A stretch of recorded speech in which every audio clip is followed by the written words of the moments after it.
Have you ever said, I deserve this? I'm talking about after a long day or a hard conversation, or maybe you're just feeling unseen or unappreciated. And in that moment, it feels justified, doesn't it? You work hard, you give a lot, you carry that weight quietly to yourself. So you click, you swipe, and you buy things. But later, the stress is still there, isn't it? And now it's joined by guilt. Well, today we're going to separate real rest from retail relief, because one restores you and the other quietly masters you.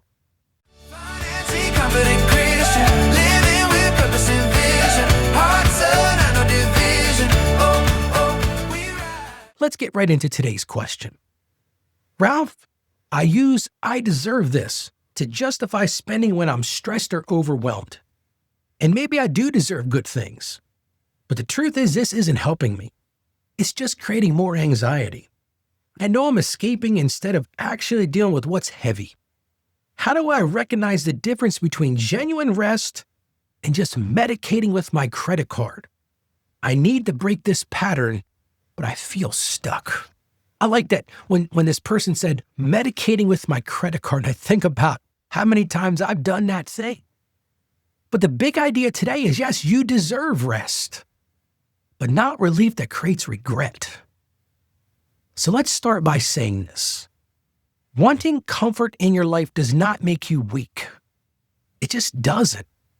Wanting something good does not make you selfish. We did an episode not too long ago. I talked about my mother with her holy underwear.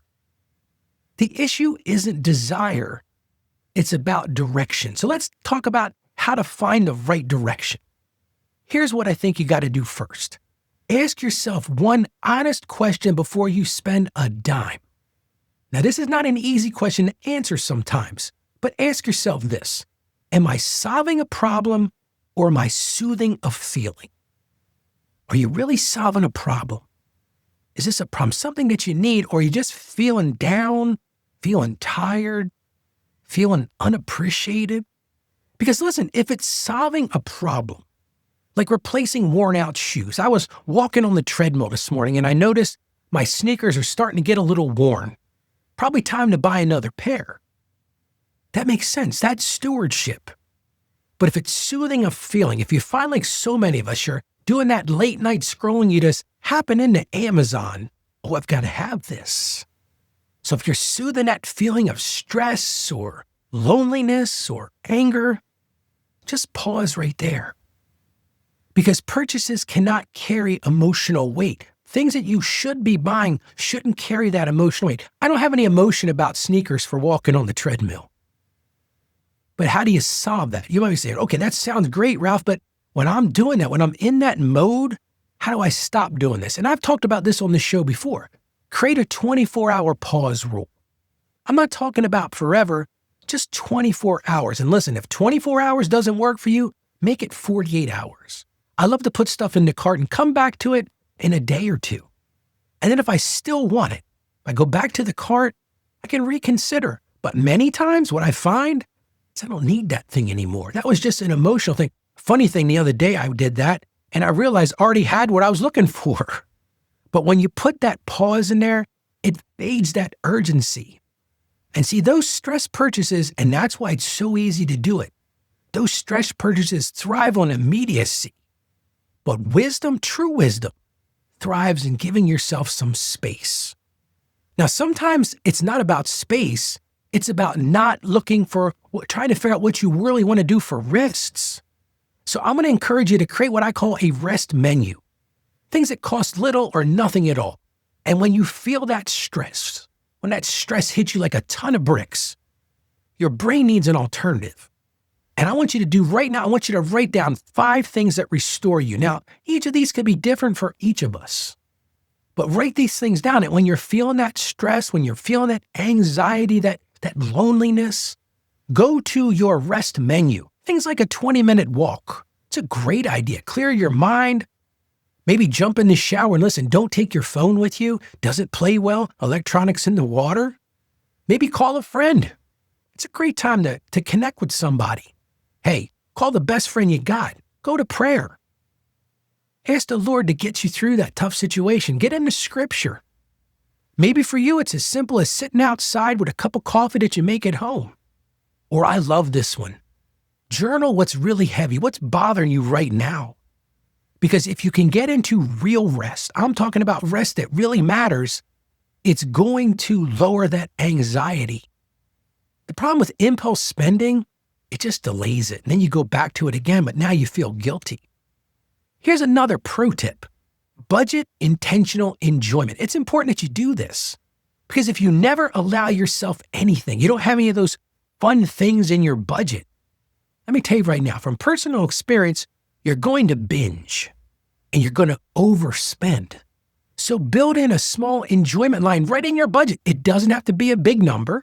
Maybe for you, it's $20 a paycheck or $40 a paycheck, whatever fits for your particular situation. Because when you plan that enjoyment, number one, it feels peaceful and it helps you get back to that point of rest. Because the truth is, when we really are honest with ourselves, that emotional spending feels frantic and it just puts us down a cycle and a spiral. Here's another pro tip. Track how you feel after each choice. Now, this one takes a little soul searching, but after you make a stress purchase, ask yourself this very difficult question. Ask yourself, do I feel calmer or more tense? When you make that stress purchase, do I feel calmer or do I feel more tense? And then ask yourself this, after genuine rest, do I feel grounded? When you pick one of those things we talk about, that rest menu, do you feel grounded?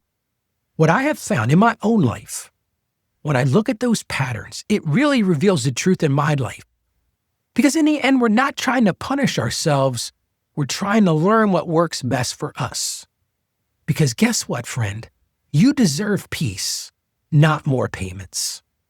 So here's your win for today. I want to really lean into this. I want you to go and write that rest menu. Just like a restaurant has a menu for you to pick to eat from, I want you to build that rest menu. Just pick 5 things that you can do the next time that stress time spikes instead of opening a shopping app.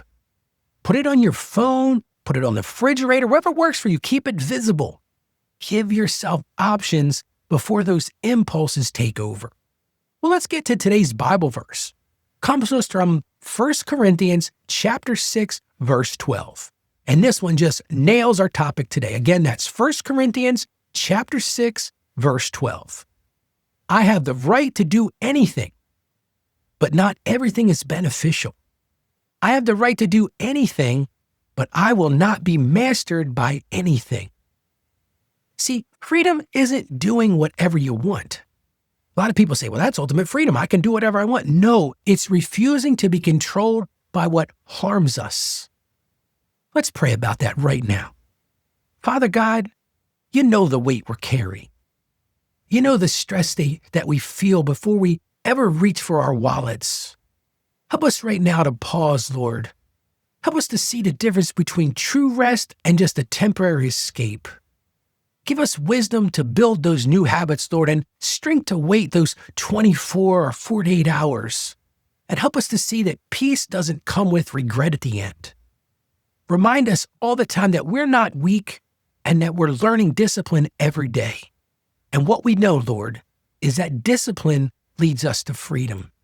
And we ask this in Jesus' name. Amen. I just want to encourage you. You're not denying yourself. You're protecting your peace. And if you've got a question for this show, hey, listen to this. You can send me a voicemail. If you've got something you really want to share, something that's tugging at your heart, you can record it right at financiallyconfidentchristian.com/voicemail. Just like you send somebody voicemail, just go to that website. I'm going to give it to you again in here a second. financiallyconfidentchristian.com/voicemail. It's super simple. You just record your voice and guess what? I'll answer your question on the show. Well, thank you so much for joining me today. Stay financially savvy. May God bless you, and you have a great day today. Financially confident Christian.